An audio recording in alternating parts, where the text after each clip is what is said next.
जय हिंद प्यारे बच्चों, स्वागत है आप सभी का खजुराहो एकेडमी यूट्यूब चैनल में।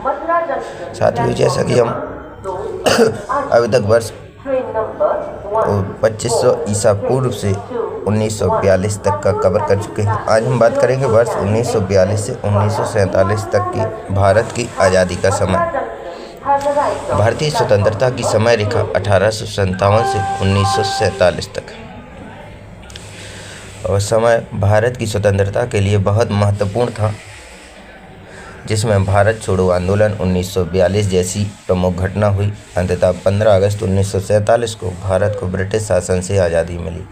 इस आंदोलन Cripps Mission 1942, Indian National Alliance का गठन 1942, शिमला समझौता 1945, कैबिनेट मिशन 1946, विभाजन की प्रक्रिया 1946 जैसी अन्य महत्वपूर्ण घटनाओं ने स्वतंत्रता की ओर बढ़ाया।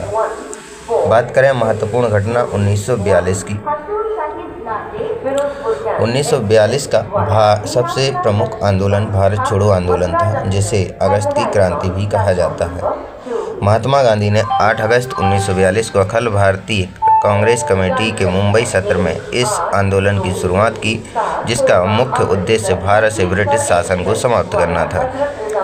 गांधी जी के करो या मरो के आह्वान ने इस आंदोलन को प्रेरित किया। यह भारतीय स्वतंत्रता संग्राम का एक निर्णायक जन संघर्ष बन गया। शुरुआत इसकी 8 अगस्त 1942 को महात्मा गांधी ने भारत छोड़ो का नारा दिया। उद्देश्य था भारत से ब्रिटिश शासन को तुरंत समाप्त करना। मुख्य नारा करो या मरो। परिणाम क्या हुआ इस आंदोलन का? ब्रिटिश सरकार ने तुरंत आंदोलन को दबाने के लिए कांग्रेस के अधिकांश नेताओं को गिरफ्तार कर लिया। आंदोलन के कारण बड़े पैमाने पर विरोध प्रदर्शन और हिंसा भड़क उठी। भले ही यह आंदोलन भारत को तुरंत स्वतंत्रता दिलाने में सफल नहीं हुआ, लेकिन इसने भारत में ब्रिटिश शासन के प्रति विरोधी भावना को मजबूत किया। भविष्य में स्वतंत्रता की प्रक्रिया को तेज कर दिया।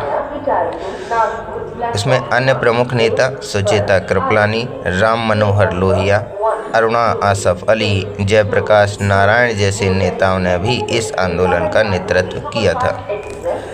बात करें समांतर सरकारें। कुछ जगहों पर आंदोलन के दौरान समांतर सरकारें भी स्थापित हुईं, जैसे कि सतारा में, जिसने 4 वर्षों तक अंग्रेज शासन को अपने नियंत्रण से बाहर रखा। वर्ष 1943 सुभाष चंद्र बोस ने सिंगापुर में provisional government of free India की घोषणा की। आज़ाद हिंद सरकार की घोषणा की, जिसके प्रधानमंत्री भी वे स्वयं थे। आज़ाद हिंद फौज का मुख्यालय सिंगापुर आज़ाद हिंद फौज के लिए एक प्रमुख मुख्यालय के रूप में काम करता था, जहां से नेताजी ने सैन्य अभियानों की रणनीति बनाई। अंतिम लड़ाई आज़ाद हिंद फौज ने द्वितीय विश्व युद्ध के दौरान जापानी सेना के साथ मिलकर ब्रिटिश सेना के खिलाफ लड़ाई लड़ी थी, लेकिन 1945 में जापान ने आत्मसमर्पण के बाद उन्हें पीछे हटना पड़ा। बात करें वर्ष 1945 की। शिमला सम्मेलन हुआ। शिमला सम्मेलन, जिसमें बेबल योजना की घोषणा की गई। द्वितीय विश्व युद्ध समाप्ति हुई, जिसने भारतीय स्वतंत्रता आंदोलन को और तेज कर दिया। वर्ष 1946 आता है। 1946 में कैबिनेट मिशन, ब्रिटिश सरकार ने भारत के लिए एक मिशन भेजा, जिसने भारत के भविष्य के लिए योजनाएं प्रस्तुत की। 1946 का कैबिनेट मिशन ब्रिटिश सरकार द्वारा भारत की सत्ता शांतिपूर्ण ढंग से हस्तांतरित करने और भारत की एकता बनाए रखने के लिए भेजा गया एक मिशन था। इसमें 3 ब्रिटिश कैबिनेट मंत्री पैथिक लॉरेंस, स्टैफर्ड क्रिप्स और A.B. अलेक्जेंडर शामिल थे, जिन्होंने भारतीय नेताओं के साथ भारत के लिए एक संवैधानिक ढांचा तैयार करने पर बातचीत की। इस मिशन ने अविभाजित भारत का प्रस्ताव रखा और पाकिस्तान की मांग को ठुकरा दिया। बात करें वर्ष 1947 की। वर्ष 1947 भारतीय स्वतंत्रता अधिनियम। 18 जुलाई को ब्रिटिश संसद में यह अधिनियम पारित हुआ, जिसने 15 अगस्त 1947 को भारत की स्वतंत्रता की तिथि निर्धारित की। विभाजन।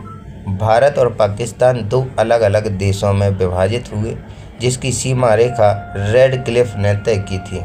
1947 का भारतीय स्वतंत्रता अधिनियम एक ब्रिटिश संसद का अधिनियम था जिसने 15 अगस्त 1947 को भारत और पाकिस्तान नामक दो स्वतंत्र उपनिवेशों में विभाजित कर दिया। इस अधिनियम ने ब्रिटिश राज को समाप्त कर दिया, रियासतों को दोनों देशों में शामिल होने, स्वतंत्र रहने का विकल्प दिया और दोनों नए राष्ट्रों को अपने कानून का निर्माण करने का अधिकार दिया। 1947 का जो आंदोलन था इसमें मुख्य प्रावधान और परिणाम क्या हुए? भारत और पाकिस्तान का निर्माण हो गया। अधिनियम ने भारत को दो स्वतंत्र अधिराज्यों, भारत मुख्य रूप से हिंदू बहुल और पाकिस्तान मुख्य रूप से मुस्लिम बहुल में स्थापित किया गया। रियासतों का विलय, इसने भारतीय रियासतों पर ब्रिटिश संप्रभुता को समाप्त कर दिया, उन्हें भारत में शामिल होने, स्वतंत्र रहने का विकल्प दिया, जिसके बाद सरदार वल्लभ भाई पटेल और बीपी मेनन ने अधिकांश रियासतों के भारत में विलय को सफलतापूर्वक पूरा किया।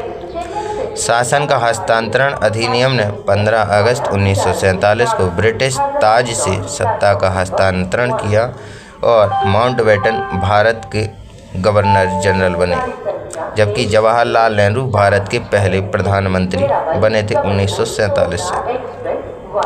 कानून बनाने का अधिकार, इसने भारत और पाकिस्तान दोनों को अपने अपने संविधान और कानून बनाने का पूर्ण अधिकार दिया, भले ही वे कानून उनकी सीमाओं के बाहर लागू हों। सीमाओं का विभाजन, बंगाल और पंजाब जैसे प्रांतों को इन दो नए देशों के बीच विभाजित किया गया।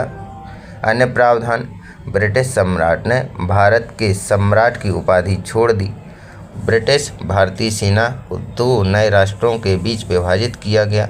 अधिनियम को 18 जुलाई 1947 को शाही स्वीकृति मिली और यह तुरंत लागू हो गया। 15 अगस्त 1947 भारत ब्रिटिश उपनिवेशवाद के शासन से स्वतंत्र हो गया।